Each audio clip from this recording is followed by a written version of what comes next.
इतिहास का कोई किनारा नहीं होता। एक शुरुआत ढूंढो तो उसके पीछे एक और शुरुआत मिल जाती है।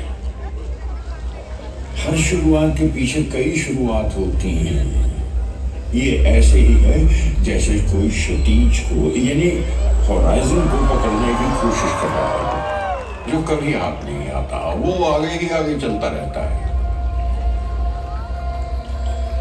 फुटाला लेक के किनारे बैठकर हम अगर नागपुर का इतिहास छूने की कोशिश करें तो चलिए देखें कहां तक पहुंचते हैं।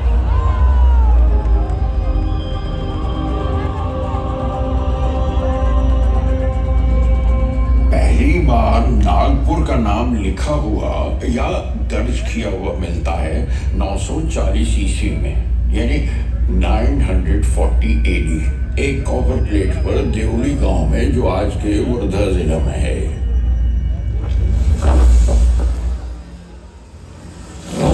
लेकिन नागपुर ये नाम आया कहां से? इतिहास इसके दो सबूत बताता है। एक तो ये कि यह कस्बा या शहर जो भी था उस वक्त नाग नदी के किनारे बसा हुआ था, उसी से इसका नाम नागपुर पड़ गया। दूसरा ये कि नागा नामी कबीले के लोग यहाँ रहते थे। एक ट्राइब थी, आदिवासी लोग जो नागा कहलाते थे, उनकी वजह से इसका नाम नागपुर पड़ा। रामायण में जिक्र आता है कि वंध्या और सतपुड़ा के बीच में घना जंगल था जो दंडकर्ण्य के नाम से मशहूर था, और नागपुर उसमें शामिल था। और ये भी विदर्भ का एक अहम कस्बा था। 250 ईस्वी मतलब AD में वाकाटक वंश के राजा विंध्या शक्ति ने विदर्भ में अपना राज स्थापित किया। उनके बाद उनके बेटे के बेटे यानी पोते रुद्रसेन II यानी रुद्रसेन II स्वर्ण युग के चंद्रगुप्त II की बेटी प्रभावती से शादी की। रुद्रसेन ज्यादा दिन जिंदा न रह सके तो उनके बेटे दिवाकर सेन गद्दी पर बैठे, लेकिन अभी कम उम्र थे, इसलिए प्रभावती ने राजपाट संभाला और पिता के हाथ से कुछ बड़े औहदेदारों को बुलवाया, एक मिलिट्री और एक सिविल यानी फौजी और शहरी इंतजाम संभालने के लिए। जो शहरी इंतजाम संभाल रहे थे वो विश्व प्रसिद्ध संस्कृत के महाकवि कालिदास थे।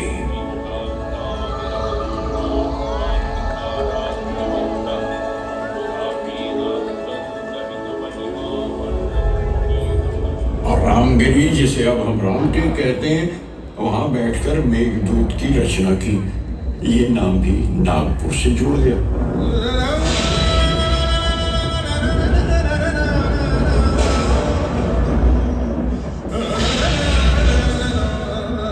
इतिहास की करवट भी कभी कभी एक सदी लंबी हो जाती है और दौर बदल जाते हैं।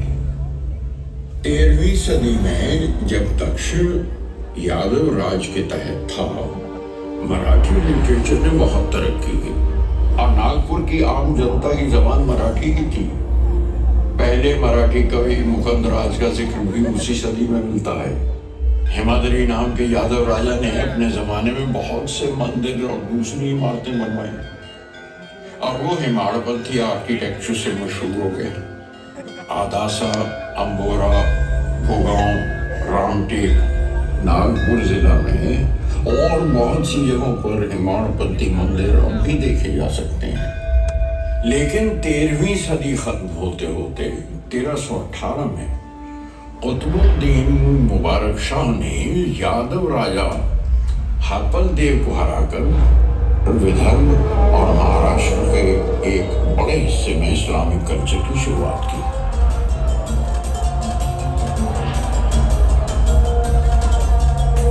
इस्लामिक दौर में बख्त बुलंद शाह सबसे बड़ा हुक्मरान माना गया है। नागपुर के इर्द गिर्द फैले हुए छोटे मोटे गांव को जीत के एक मजबूत नागपुर बना दिया और वो राजकौन परिवार से था।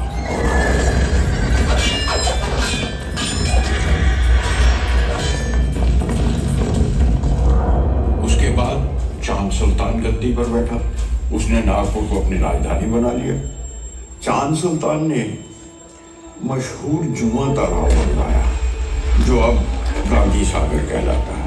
वहीं से सारे शहर को पानी सप्लाई होता था और शहर के गिर्द दीवारें और गेट बनवाए, जिनमें जुमा गेट अब तक मौजूद है और गांधी गेट कहलाता है। जब चांद सुल्तान की मौत हुई 1739 में, तब उनकी बेवा यानी विधवा ने राजपाट का एक फैसला करने के लिए मराठा राज के सरदार रघुजी भोंसले को दावत दी और 4-5 साल के अंदर ही रघुजी ने सारा राजपाट संभाल लिया और मराठों का दौर शुरू हुआ। सेकेंड एंग्लो मराठा वॉर 1803 में दूसरे रघुजी भोंसले और ग्वालियर के दौलत राव सिंधिया मिलकर अंग्रेजों से लड़े।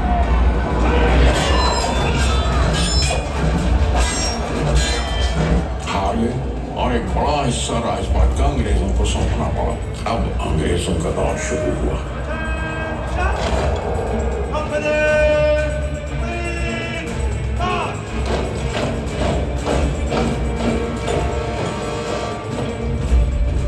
(1817) में फिर तीसरी एंग्लो मराठा वॉर वो जंग हुई। अप्पा साहब जम के लड़े अंग्रेजों से। कुछ अर्सा एक आरसी सी मराठों की हुकूमत चली, लेकिन 1853 में डॉक्ट्रिन ऑफ लैप्स के तहत अंग्रेजों ने पूरा राजपाट संभाल लिया।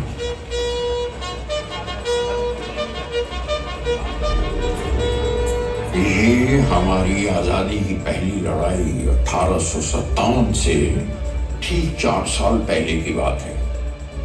अंग्रेजों के हाथ पांव ऑक्टोपस की तरह हिंदुस्तान में फैल रहे थे। 1861 में अंग्रेजों ने नागपुर को राजधानी बनाकर सेंट्रल प्रोविंसेस की स्थापना की। 1891 में कांग्रेस का 7वां अधिवेशन नागपुर में हुआ और उसकी वजह से आजादी आंदोलन में एक नई लहर दौड़ गई। 1907 में अंग्रेजों ने हिंदुस्तान का सर्वे किया और जैसे नाभि जिस्म की नसों का केंद्र होती है, वैसे नागपुर में 0 माइल पत्थर रखा गया। इस तरह नागपुर हिंदुस्तान का केंद्र बिंदु यानी सेंटर बन गया। एक तरह से नागपुर हिंदुस्तान की नाभि है। 1907 ही में लोकमान्य तिलक कांग्रेस के एक्सट्रीमिस्ट ग्रुप के बड़े लीडर बन गए। नागपुर में दादा साहब खापर्डे, डॉक्टर बालकृष्ण शिवराम मुझे, डॉक्टर केशव बलेराम हेडगेवार तिलकवादी स्कूल को रिप्रेजेंट करते थे।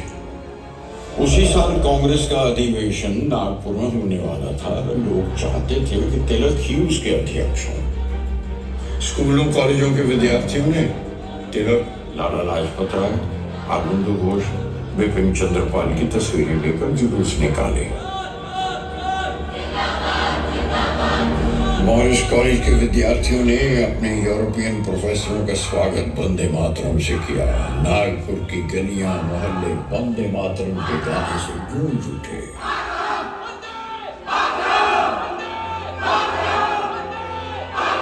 और एक नया आंदोलन शुरू हुआ, बॉयकॉट ब्रिटिश गुड्स। 1920 में जब तिलक का देहांत हुआ, कांग्रेस में काफी तब्दीलियां शुरू हो गई थी। गांधी जी ने संपूर्ण आजादी के आंदोलन की शुरुआत नागपुर से 75 किलोमीटर दूर सेवाग्राम से की और सेवाग्राम को अपनी कर्मभूमि बनाया। 1925 में विजयदशमी के दिन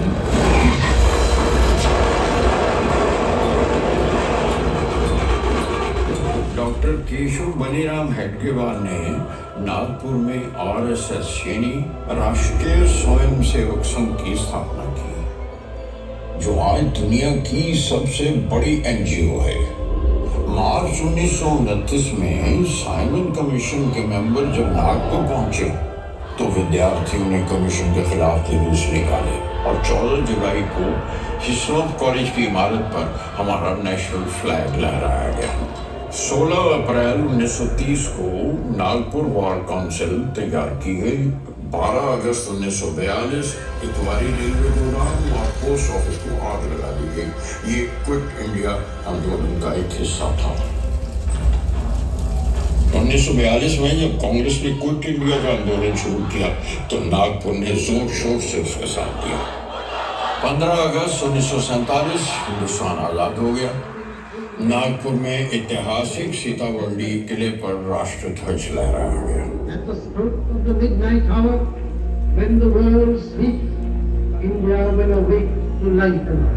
14 अक्टूबर 1956 श्री बाबा साहेब अम्बेडकर की लीडरशिप में नागपुर में 3,80,000 लोगों ने बुद्ध धर्म इख्तियार किया।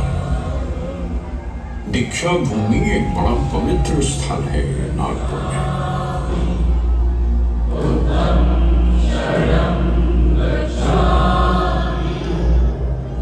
एक और चीज जिसके लिए नागपुर मशहूर है वो रॉयल बंगाल टाइगर्स हैं। बल्कि नागपुर को संतरा नगरी के साथ साथ टाइगर कैपिटल ऑफ इंडिया भी कहा जाता है। प्रिंट मीडिया में भी नागपुर का योगदान कम नहीं है। देश सेवक नाम से पहला मराठी अखबार 1907 में शुरू हुआ और 1922 में संस्कृत का पहला बाई मंथली मैगजीन निकाला।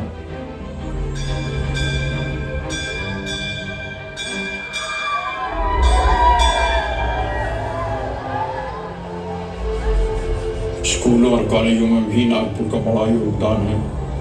1920 में 46 पब्लिक स्कूल थे नागपुर में।